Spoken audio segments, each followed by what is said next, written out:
Hi all, welcome to chapter 3, Interests and Goals. This is an interesting chapter that I personally enjoy a lot, so let's get started. What we'll be covering in this chapter is this acronym called the TRIP or the TRIP. So the different types of goals that we'll be looking at, and this is really a very interesting way to look at conflict. We'll spend some time here looking at the TRIPs. The other things that we'll be talking about will be how goals can change. The nature of the goals can and do sometimes change, and we will spend some time talking about those things as well at the end of towards the end of the chapter. Whereas the book tells us interests and goals and conflict, they can sometimes be hard to identify, which means to say it's hard to separate what an interest is from the goal or goals that is part of. And oftentimes that happens is because there is always the interdependence. Now remember, conflict happens because two or more parties are involved, and they are involved in a relationship typically, and that creates the interdependence that one needs the other, as well as that there is some kind of relationship that bonds them, that doesn't allow them to be separated. Therefore, there is that tension, especially when what one desires is different than the other. Therefore, here we see disparate goals. But sometimes we know that goals can be common, as the definition here tells us. It can be common, meaning to say both parties may want, or all the parties involved may want the same thing. However, they may not be aware that the other party or parties are interested in the same thing. So when the parties are able to communicate and talk about what exactly they each desire and want, then they're more likely to achieve that, and that is fundamentally the interest that we're focusing here. That teases out what interest is. Interest is the underlying, undergirding motivation that makes one person or one of the parties desire a certain goal. So it's that undergirding, the underlying reason for wanting that goal, that undergirding reason is the interest. And to get to that, it takes some exploration on both sides, or on the part of all parties. But when the parties are able to understand the interest or what motivates the goals, then that really helps to open up avenues for the parties involved to find a common goal or a common strategy to achieve that goal for all of them. Conflict can involve emotions where a party may want the other to feel angry or to like them, or perhaps they are seeking out to punish them or to reward them. So always be mindful that conflict is not always separated from emotions. In fact, emotions are deeply embedded within conflict because it elicits all kinds of emotions within the individual, and the individual may also want to evoke certain emotions that they hope that someone else would experience. This really reflects some of the concepts that we talked about in chapter 2, where how a person has been raised, the person's experiences informs how he or she thinks about conflict, and how he or she thinks that conflict should be managed or to be resolved in certain fashion.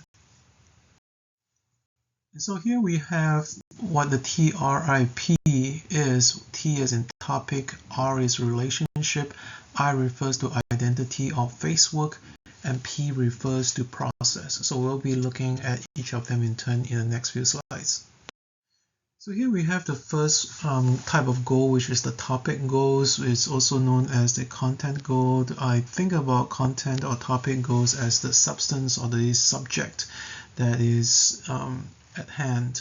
So here in the second dot point, we see that there are a few examples, including where to go and how to allocate resources. So for example, a couple, say a romantic couple is dating, and then they might decide, or they try to decide, how they're going to spend the evening. Are they going to go watch a movie, or perhaps go to a restaurant? And then if they're going to a restaurant, then they might have a few options, like should we go to the one in downtown, or should we go to the one that's a bit further away from downtown, and what kind of cuisine, and so all kinds of topics that they may be talking about, the details, the subject of the goal, what do they want to do essentially. And by when there's some goals that we're trying to achieve based on topic and substance, it can be supported by evidence. For example, let's go to the restaurant that's closer to us so that we save time on travel, and then perhaps the time saved could be spent more at the restaurant, so we are not in a rush, or perhaps the extra time that's saved, we could go to the park that's just beside the restaurant, for example.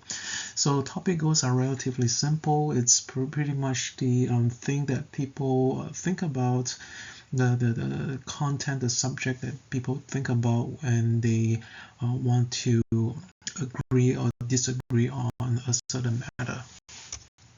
Well, topic goals are also pretty interesting because it can involve things that what people may not, or things that people want that are different, or it could be things that people want that is the same. A thing that the people want is the same. For example, the example I gave you earlier about going somewhere. How do we spend the evening? Should we go to watch a movie or go to a restaurant? So we see that there are two different things here: going to watch a movie versus going to a restaurant. In another example, giving you a different example about how conflict can happen when people want the same thing. So one that I've been using quite often is that, say, two brothers at home wanted to use the family car. So the one thing that they want to use is the same thing, which is the car.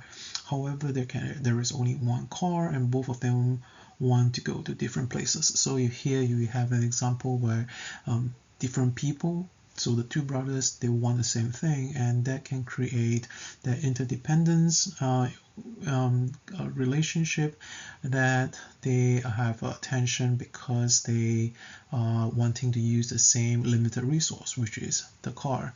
So again, topic goals are relatively easy to identify because it's oftentimes the subject of what brought people together and the reason for the tension, the perceived tension to arise.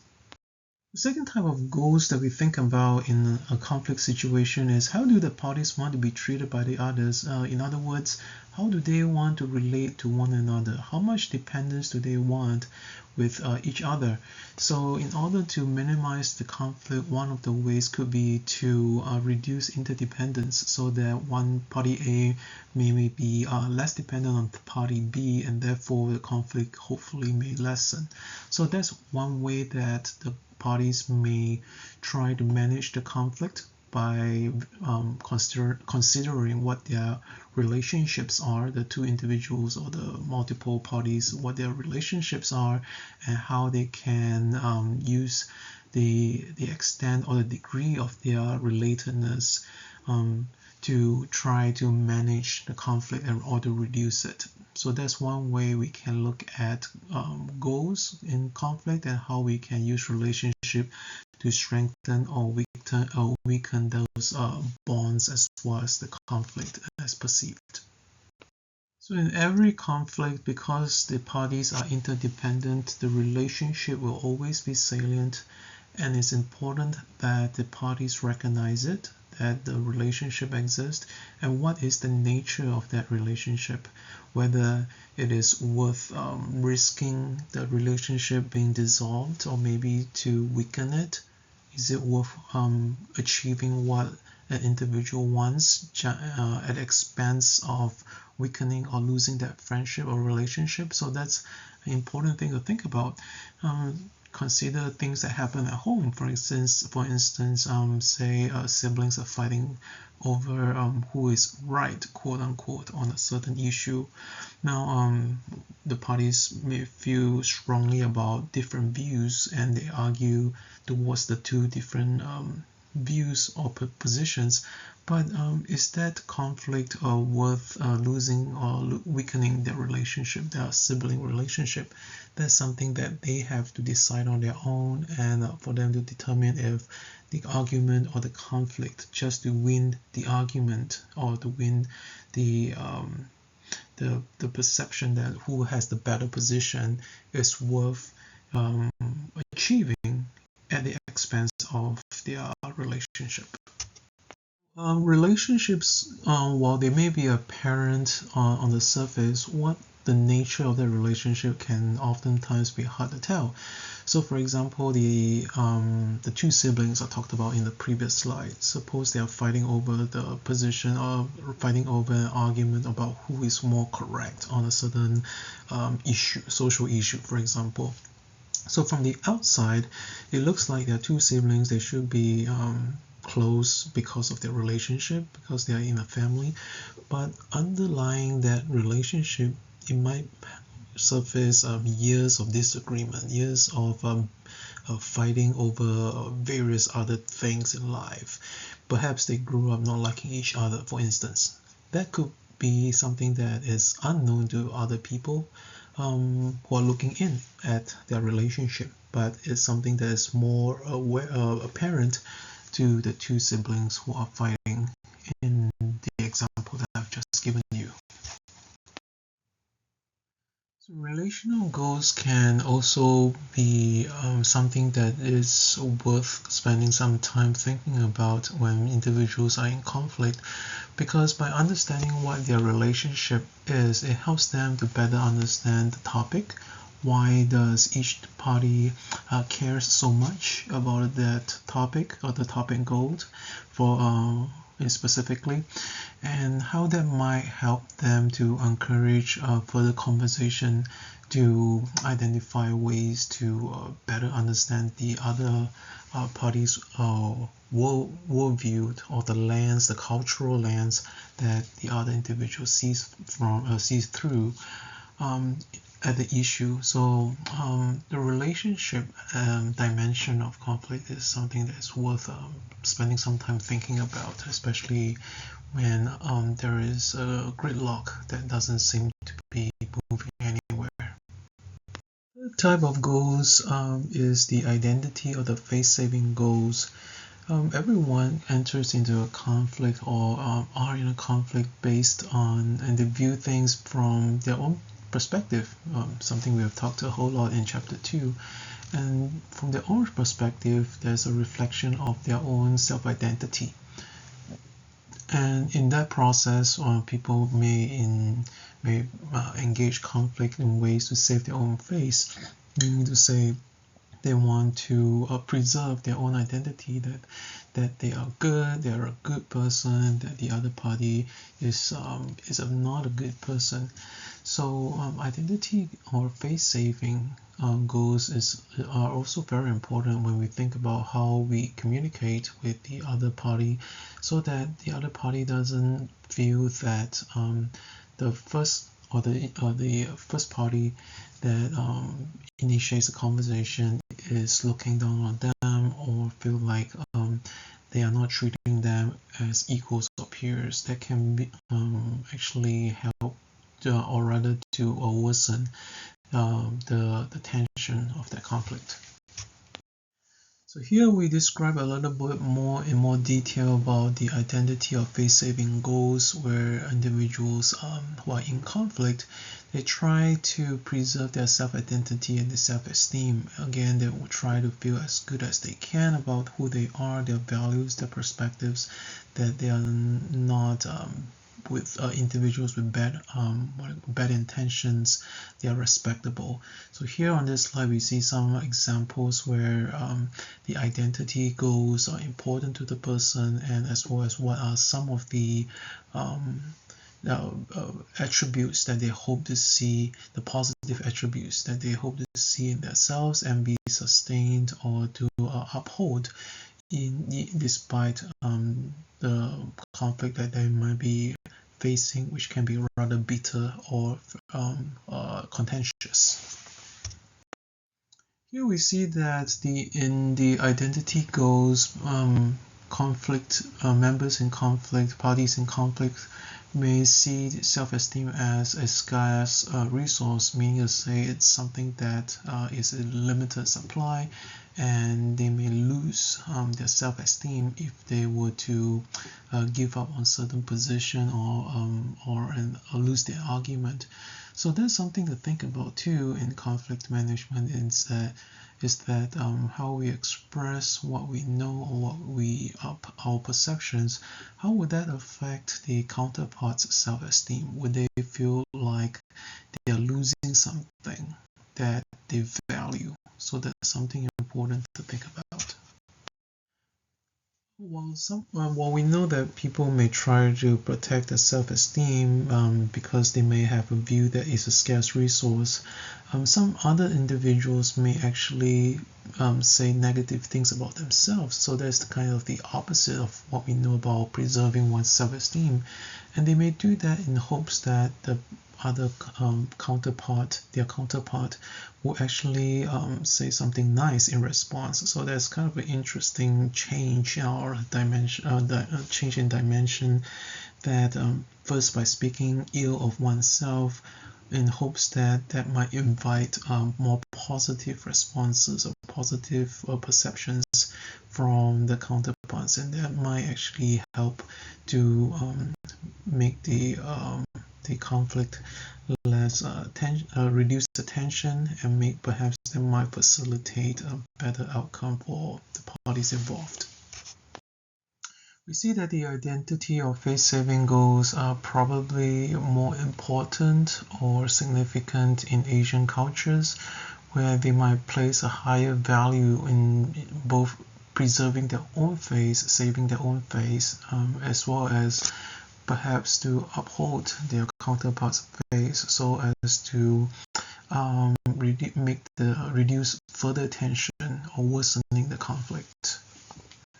So here are a few examples where an individual or a party in a conflict may attempt to save face. One is to claim unjust intimidation, perhaps so that to preserve their own self-image, self-esteem, that they are a good person. Another example is that they may refuse to step back from a position, so they are just holding steady, refusing to acknowledge that perhaps they might have a wrong position, or they have made a mistaken assumption about the situation or on the other party. They may also suppress conflict issues so as to think that maybe there is no conflict, maybe the conflict is not as bad. So those are just several examples where parties in a conflict may attempt to save their own face. Given that saving face is an important aspect of conflict management, especially within Asian communities or Asian cultures, then what are some strategies or approaches that conflict parties can be mindful of in trying to increase or to preserve the safe facing of the other counterpart? Some suggestions could be being flexible in how the parties problem solve so as to create a stronger relationship, a more collaborative relationship that the parties feel comfortable and safe to work together with, and so as to reduce the likelihood of losing face. We can also think about how the conflict parties communicate, how they express ideas in supporting the other individual to maintain the other members' self-esteem. So these are just a few examples that we see that it's possible to preserve the help to save face, not just for themselves, the person in him or herself, but also for his or her counterpart. P in TRIP is for process, and process goals is about how the conflict parties decide or how they choose best to manage that conflict. So what is the procedure that they prefer? So it could be, for example, setting rules such as let's have equal talk time, that if one person gets to speak, say 5 minutes, the other person has to listen, and then after the 5 minutes is up, the other party gets that same 5 minutes to speak as well. So it's about setting the rules, the parameters as to how do they want to interact with each other, or in a case where there's more than two parties, how do all the multiple parties agree to speak and to interact so as to lay down what is fair for them to reach a level of common understanding if possible, or to create to work towards that solution. When we think about process goals, the rules of how they want to engage with each other, culture comes into play again. We think of culture as shaping what is deemed as fair or reasonable. What could be fair or reasonable in one culture could be seen quite differently from a different cultural lens. So the interaction in creating that process, in agreeing to the rules that they will engage, can also be contentious in and of itself, separate from the topic goal, which is the first type of goals that we look at in an earlier segment of today's lecture. So now we have taken a look at the TRIP goals, the topic goals, the relational goals, the identity goals, as well as the process goals. Now, a few things to bear in mind as well is that not all types of goals emerge in all disputes. Saying what that means is that in certain conflicts, perhaps not all four types of goals are present, maybe two, maybe three, or maybe it's just the one type of goal that is present in this view. So it's interesting and important for us to recognize that while there are four different types of goals, but potentially less than four of these goals may be present in that conflict. And sometimes those conflicts can also overlap because of similarities. So remember about interests and goals. It's hard to separate interests from goals because interest is the underlying reason or motivation that causes the individual to believe that a certain goal is important and must be obtained. Something else to bear in mind is that in serious disputes, meaning to say it's not just where do we go for dinner tonight kind of dispute or negotiation. Those that are more serious, bigger scale, say for example between major companies or countries, the topic is not the topical goal. The topic goal is not the only one. Oftentimes there are other goals that are at play, and they may not feature as strongly or as dominantly as the topic goals.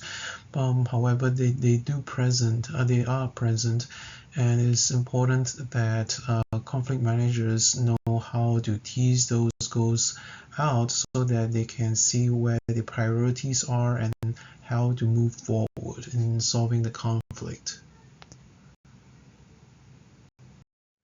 With those four types of goals we looked at, do goals actually change? Do they change? The answer is yes, they can. It is possible for goals to change either before, during, and even after a dispute, as the authors inform us. So how is that possible? It may be, for example, here's an example, say two individuals who are talking about a specific topic. For example, back to the earlier example of, say, a dating couple. So say like Peter tells Joanne that, hey, let's go for dinner tonight, and then say they are not able to agree to where they want to go for dinner tonight, the restaurant or a specific kind of cuisine. Then the dispute can evolve from the topic, which is where to go to dinner tonight, to the relations. So for example, one party might say, oh, you disrespect me for not letting me decide or choose where we spend our dinner tonight, where we go for our dinner tonight. So it can move from one goal to the other, to another goal, and it can evolve over the entire period of the dispute.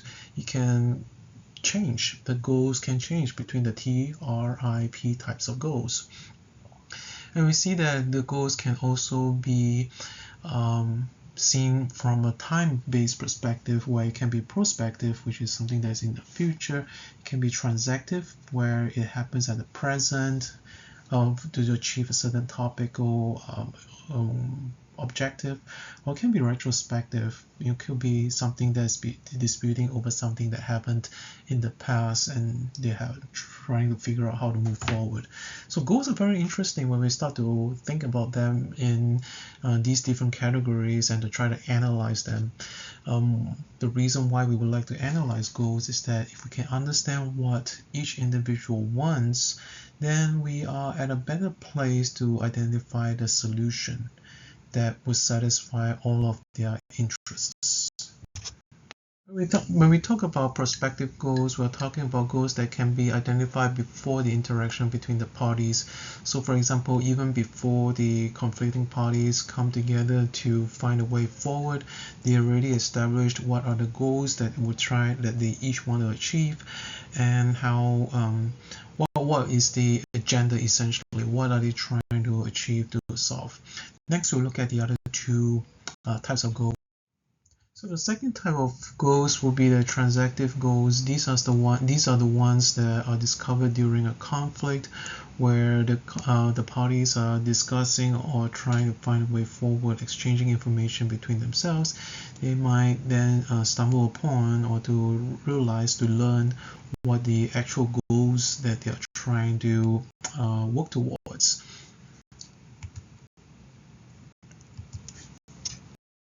The downside of transactive goals is that if the parties are not able to achieve the goals that they want, then it may shift to become of a negative code, meaning to say if they do not receive or be able to achieve what they want, then the shift from the topic goal moves into a negative or relationship, meaning to say it affects the relationship and there's a downturn, and that can be a very destructive force that affects not just the parties not being able to achieve their original goals, which is the topic or the content, but it also would turn things sour in terms of the relationship that they have. Bear in mind that conflicting parties are interrelated, which means there's some kind of relationship that ties them together, and that can be something that is rather frustrating and disappointing for parties if the conflict has that downward spiral.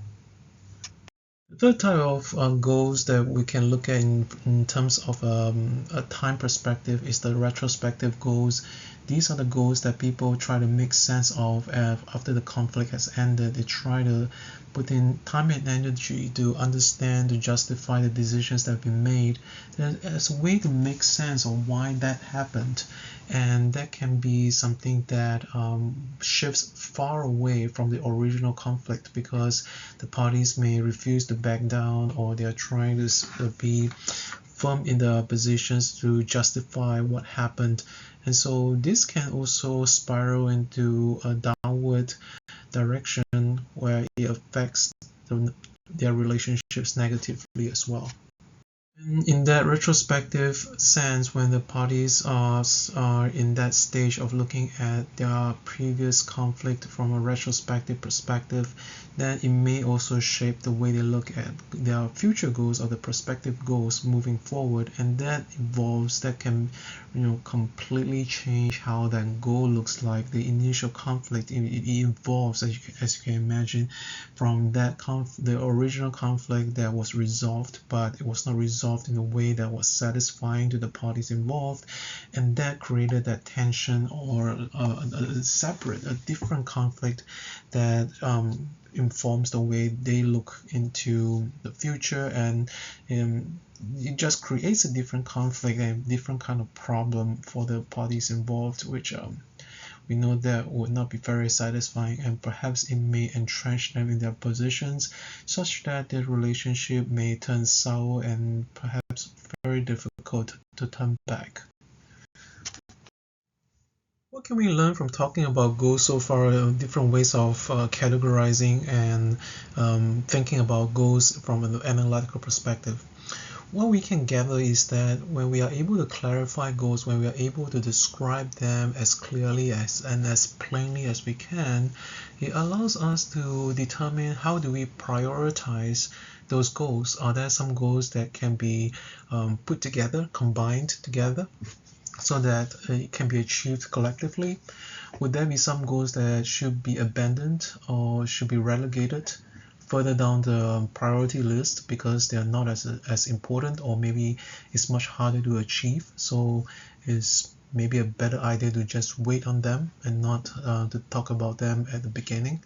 So some of these ways that we think about managing conflict is to understand the value of that conflict, or sorry, the value of those goals, and what kind of expectation that the conflict parties place on that conflict, and what do they really want to achieve, what was the main outcome that they like to achieve. When goals are not achieved, it can end up becoming a reactive practice, where parties may try to, in a way, get revenge on the other individual because of frustration on the previous goal, and that can be a very destructive downward spiral. In those situations, that's definitely not preferred. However, that can happen when goals, when conflict emerges or changes the nature of it and becomes reactive to how the parties feel, their emotions, instead of the topics that are important that they are trying to achieve. This is a very easy visual demonstration of confidence in relation to accuracy. When we feel that we are or the more we feel confident that we understand what the other person's goals are, the less accurate we are, because we are making certain assumptions, while the details or the insights could be fairly accurate.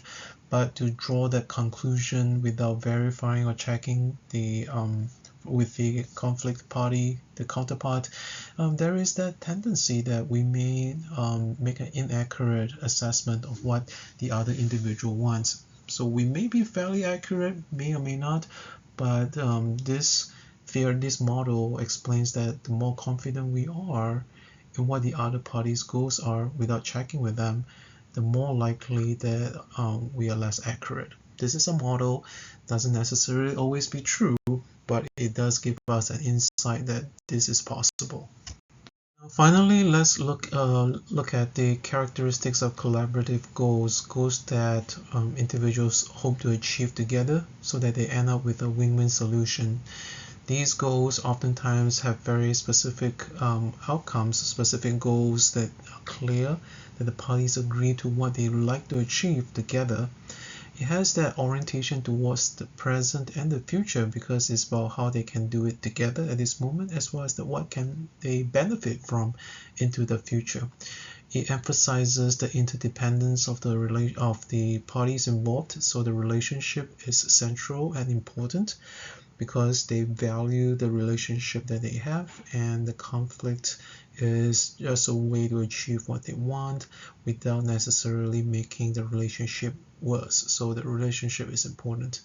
And they also recognize that conflict management is an ongoing process, meaning to say that it's not a one and done kind of thing. Sometimes it is, but it can be an ongoing process where it's an evolving practice, it's an evolving process, an evolving activity where the parties slowly move towards a common perspective, a common outlook, so that they achieve that collaborative outcome together as a unit. So that concludes our look at chapter 3.